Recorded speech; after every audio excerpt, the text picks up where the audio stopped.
اس کے ولی وہ ہوتے ہیں جو متقی ہوتے ہیں۔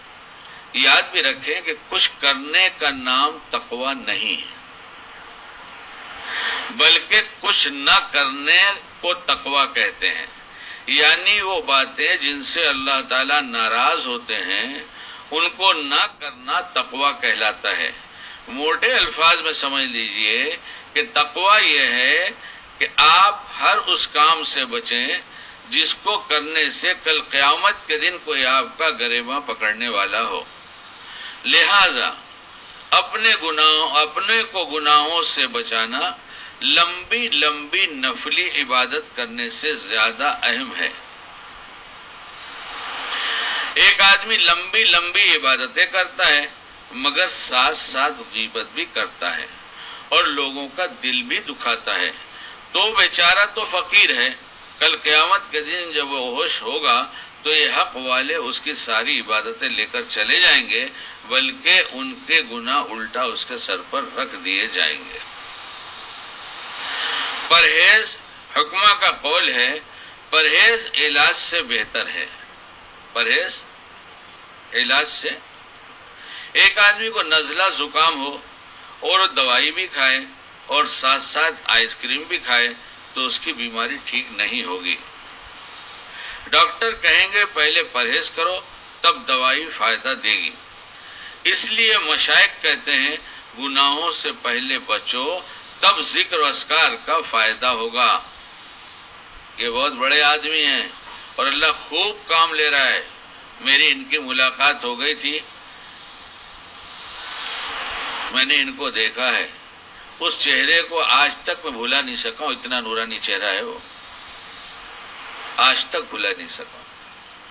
جب ان کا چہرہ یاد آتا ہے بس ان کے ساتھی لوگ وہ اور وہ اس وقت کی باتیں وہ سب یاد آنے لگتی ہیں کہ اس وقت کتنی کام کی باتیں ہوئی تھی۔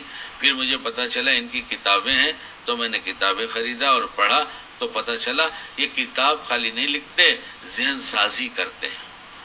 یہ آگے جو کیا انہوں نے یہ ذہن سازی کرتے ہیں۔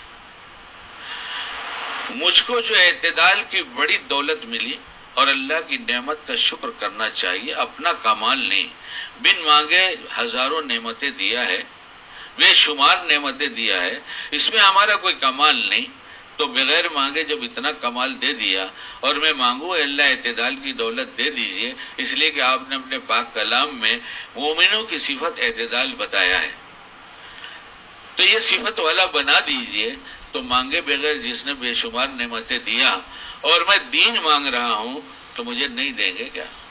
پھر کہنا نہیں یہ سب غلط بات ہے، یہ سب بالکل دین کے خلاف بات ہے، نہیں نہ کیا سوال ان کی نعمتوں کا، اس لیے اعتدال ملا۔ آپ پوچھئے کہاں سے ملا؟ پوچھ تو لیجیے، فضائل اعمال سے ملا۔ کہاں سے ملا؟ فضائل اعمال سے ملا۔ وہ شیخ تھے، اللہ نے عالمی شیخ بنایا تھا، اور باپ نے جیسی تربیت کیا ہے، آپ بیتی پڑھیے، وہاں ہم ابھی نہیں جا رہے ہیں، پڑھیے۔ بیٹی سے زیادہ حفاظت بیٹے کی کیا ہے، آپ دیکھیے تربیت وہاں کیسی ہے۔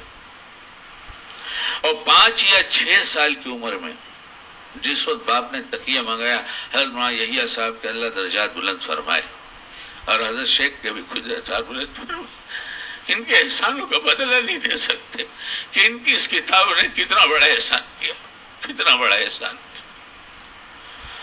دین کے ہر باب میں اعتدال پہ لا کے کھڑا کر دیا، ہر کام کو کام بتایا، ہر کام کو کام بتایا، ایک ایک ایمان والے کی قیمت بتایا، مشائخ کی عظمت بڑھایا، علماء کی قدر بڑھایا، قرآن کی عظمت دل میں اتارا، اس کی اہمیت کیسی بیان کیا، ذکر اذکار ایک اللہ کا نام کیسے لیا جائے کہ دل میں اتر جائے اللہ، یہ اس کے طریقے بتائے، اور کتنی بتائے آپ جانتے ہیں۔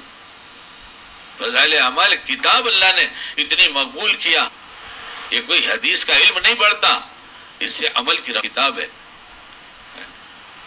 یہ کوئی حدیث کا علم نہیں بڑھتا، اس سے عمل کی رغبت پیدا ہوتی ہے، یہ وہ کتاب ہے۔ اس لیے اچھا نہیں لگا لوگوں کو، اچھا نہیں لگا، مقابلے میں کھڑے ہوں گے، ہو جاؤ، اللہ حق والوں کے ساتھ ہوتا ہے، باطل کا نہیں ہوتا، خوب اچھی طرح سمجھ لینا چاہیے، صابر کے ساتھ ہوتا ہے، مارنے پیٹنے والوں کے ساتھ نہیں ہوتا۔ کسی کو سمجھنے کے لیے پوچھتے کدھر جائیں، ارے بھلا آدمی، تو اگر علماء سے پوچھتا رہتا تو اب خود ہی سمجھ جاتا کہ کہاں جانا چاہیے، لیکن علماء سے تعلق کاٹنے کی جو سازش قادیانیوں نے مسلمانوں کے لباس میں گھس کر کیا، اس سے متاثر ہو کر پتہ نہیں کہاں بہک گئے۔ نہ علماء کے بغیر دین باقی رہے گا، نہ ہم باقی رہیں گے۔ کیوں؟ جب علماء سے ہم کٹیں گے تو دین پورا نہیں آئے گا، اور ادھورے مسلمانوں پر قبضہ کر لینا باطل کا بہت اہم دستور ہے اور زمانے سے چلا آیا ہے۔ سنیے جملوں کو اور سمجھتے جائیے، اور نہ سمجھ میں آئے تو اللہ سے دعا مانگیے میں کیا کیا کہہ رہا ہوں جو اللہ سمجھا دے، اس لیے اعتدال وہاں سے آیا، سمجھے آپ؟ اسی کتاب نے مجھے علماء سے جوڑا، علماء کی قدر وہاں سے آئی۔ 70 میں پہلی دفعہ جماعت میں نکلا ہوں، قرآن سیکھنے کی فکر ہمیں تبلیغ میں اس کتاب کی برکت سے ہوئی۔ ہم کیا گنائیں آپ کو، مشائخ کی قیمت بھی وہیں سے ملی۔ کوئی نسخہ ہو، اس میں 10 چیزیں ڈالی جانی ہو، 2 پر لے کر آپ نسخہ تیار کر کے کہیں ہم تو پیتے ہیں، نہیں پیتے نہیں، تمہیں تو مر جانا چاہیے، تم جیتے کیوں ہو؟ یہ غلط نسخے سے مر جانا چاہیے، جیتے کیوں ہو؟ اسی طرح سے جب روحانی نسخہ غلط پہنچا تو روحیں مردہ ہو گئیں، غلط بات اچھی لگنے لگی، اچھی بات خراب لگنے لگی، حق کا تسلیم کرنا مشکل ہو گیا۔ جب دل بگڑ جاتا ہے تو حق تسلیم نہیں کرتا۔ یہ ایک ایک جملے میں ایک ایک تقریر ہے، میں اس کی وضاحت میں اس لیے نہیں جاتا، میرے پاس وقت ہی اتنا کم ہوتا ہے۔ ابھی آپ کو سمجھ میں آئی کدھر جاؤں؟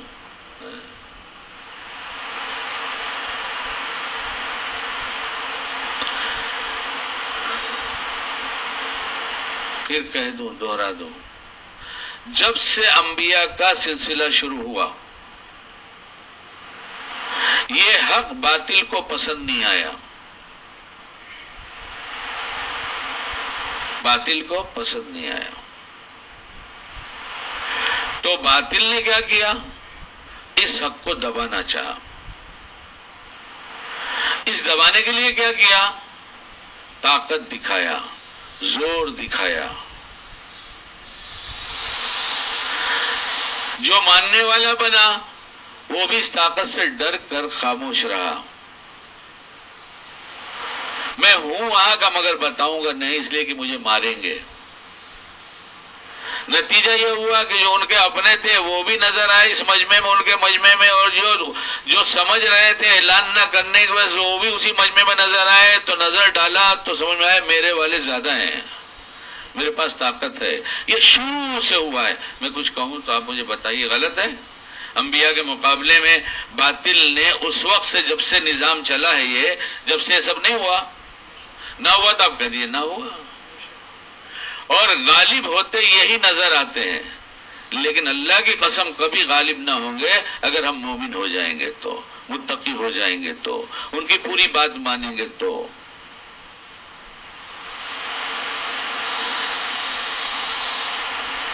اور تاریخ اٹھا کے دیکھ رہے ہیں، نمرود کے پاس طاقت زیادہ تھی یا ابراہیم علیہ السلام کے پاس؟ موسیٰ علیہ السلام کے پاس طاقت زیادہ تھی یا فرعون کے پاس؟ ایسے ہی گنتے چلے آئیے اب تک۔ ایک کا کام مارنا ہے، ایک کا کام صبر ہے۔ یہ مار کھا کر صبر کریں گے، اللہ کی مدد ان کے ساتھ آئے گی، اور اللہ اپنی قدرت سے باطل کو توڑتا ہے۔ حق والے توڑتے نہیں، ظاہر میں دکھائی تو دیتے ہیں لیکن اس میں اللہ کی قدرت شامل ہوتی ہے، غیبی مدد نصرت ہوتی ہے تو باطل ٹوٹتا ہے، اور ٹوٹتا نہیں پھر چکنا چور ہو جاتا ہے۔ اس لفظ کو سمجھتے ہیں آپ؟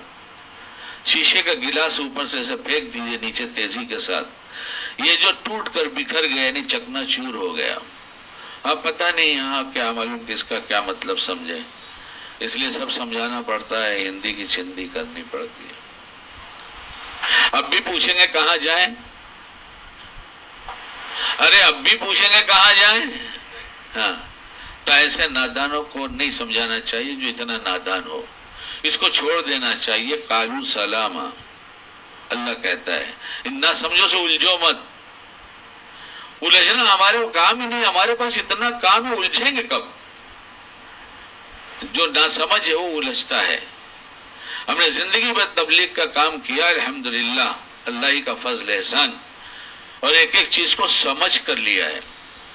اس لیے اس کام کو میں یہی سمجھایا گیا, کتنا برا ہو اچھی نگاہ ڈالو, کتنا برا ہو. یہ گشت کے آداب سے سیکھا. مسلمانوں کا اکرام, علماء کا اکرام فضائل اعمال سے سیکھا. ایمان والوں کا اکرام گشت کے آداب سے سیکھا. جملے نکال دیے گئے, وہ جملے نکال دیے گئے. اب کہتے پرانا نہج, اب میں کہتا ہوں ٹھیک ہے پرانا نہج بہت اچھا ہے, لیکن اب جو پرانے نہج کی بات کر رہے ہیں, وہ پرانے نہج میں سے کچھ باتیں بہت دھیرے سے کھسکا دی گئیں جس کا علم آپ کو نہیں ہے. اس لیے آپ اللہ سے کہیے اللہ صحیح نہج. مجھے فون آ رہا ہے, بولے اس کا مطلب پرانا نہج خراب. تو میں نے کہا میں کب کہتا ہوں؟ میری ادھوری بات سنو گے تو کہو گے پرانا نہج خراب کہہ رہا ہے, اور جب پوری بات سنو گے میں نے کیا کہا ہے آپ بتائیے. وہ پرانا نہج جو بہت پہلے سے چلا تھا, دھیرے دھیرے دھیرے دھیرے دھیرے قادیانی امیر کے لباس میں گھس کر ایک ایک جملے کو دھیرے دھیرے سرکا دیا ہے, اور وہ ہمارا بہت مستعد ساتھی نظر آتا ہے. اس لیے ہم یہ سمجھتے ہیں ہمارا اپنا ہے. کوئی کہتا نہیں بیٹا, لیکن اب تو کھل کر باتیں آ گئیں. کتنی جماعتیں پکڑی گئیں جس کا امیر قادیانی تھا. شکیل کی بڑھ ہے یہ. مت سنیے, مت مانیے, جہاں چاہے وہاں جائیے, آپ جانیے. اسی بولنے کی وجہ سے پتہ نہیں کہاں کہاں سے جادو مجھ پر کیا جا رہا ہے, کتنے جہاں میں سوچ بھی نہیں سکتا. میں کہتا ہوں کرو تمہارے بس کا جتنا ہے, ساری دنیا کے جادوگروں کو جمع کر لو. اللہ کی قسم آیت الکرسی میرے پاس ہے, اللہ کی قسم آیت الکرسی ہے. اللہ کے اس کلام میں اتنی طاقت ہے کہ اچھے مقابلہ نہیں کر سکتے. یقین کی وہ بنیاد جس کی بنیاد پر اس پر عقیدہ رکھنے والوں کی مدد کی جاتی ہے, اور ان کے خلاف جتنے آتے ہیں سب کو راستے سے ہٹایا جاتا ہے. اللہ وہ یقین کی بنیاد دیتے مجھے, سطح وہ نیچلی سطح جو دل کی گہرائی میں بیٹھ جائے کہ اللہ کی قسم میرے اللہ کا کلام ہے, اس کے جو فضائل بیان کیے گئے اس کے خلاف ہو نہیں سکتا. ڈرے وہ جس کے پاس خدا نہ ہو, جس کے پاس اللہ کا کلام نہ ہو, جس کے پاس نبوی طریقہ نہ ہو, جس کے پاس نمونے کے صحابہ نہ ہو. اللہ ان کے درجات بلند فرمائے, ان کی عظمتوں سے ہمارے دل کو بھر دے. تم ہمیں ڈراؤ گے,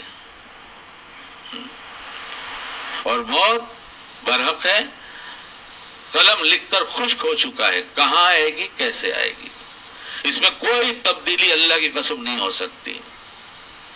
کیا ہوگا, کیا ہوگا, کیا ہوگا؟ ارے مسلمان پوچھتا ہے کیا ہوگا جس کی کتاب لکھ دی گئی یہ ہوگا یہ ہوگا یہ ہوگا. جس کا مقدر لکھا جا چکا ہے وہ کہتا ہے کیا ہوگا. تعلق کی کمی جب ہوتی ہے تو مخلوق کا خوف غالب ہوتا ہے, اور جب خالق کا خوف غالب ہوتا ہے, خالق کا خوف غالب ہوتا ہے, تو مخلوق تو مچھر کا پر نظر آتی ہے. دیکھو نا ہمارے بڑوں نے کیسا کیا, جنگل میں اکیلے ہو گئے, شیر آتا ہے ڈرتے نہیں, ہے راستہ بتا. سمندر سے کہتے ہیں راستہ دے, ہے کوئی معمولی چیز ہے. لیکن جب تک تقوی نہیں حاصل ہوگا ہم اللہ کے نہیں بنیں گے. بغاوت کے ساتھ اللہ کا تعلق نہیں حاصل ہو سکتا. یہ رمضان کا مہینہ آیا ہے متقی بننے کے لیے. اللہ کی مہربانی ہے, پورے سال متقی بننے کی دعوت ہے, ہر لمحے کا متقی بننے کی دعوت ہے, ہر موسم ہر جگہ متقی بننے کا دعوت ہے. لیکن متقی بننے کے لیے جو رکاوٹیں تھیں کہ کہا ہم رمضان بھیج کر یہ رکاوٹوں کو بھی دور کریں گے. تم پکا ارادہ کر لو کہ ہم متقی بنیں گے, اور متقی بننے کے لیے گناہ چھوڑنا پڑتا ہے. متقی بننے کے لیے گناہ چھوڑنا پڑتا ہے. بار بار کہتا ہوں کہ کسی کام کا کرنا تو مشکل ہو سکتا ہے, کسی کرتے ہوئے کام کو چھوڑ دینا یہ مشکل کیوں ہے؟ ہم نے ارادہ نہیں کیا ہے. جب ارادہ ہوتا ہے تو سب کچھ کر گزرتا ہے آدمی.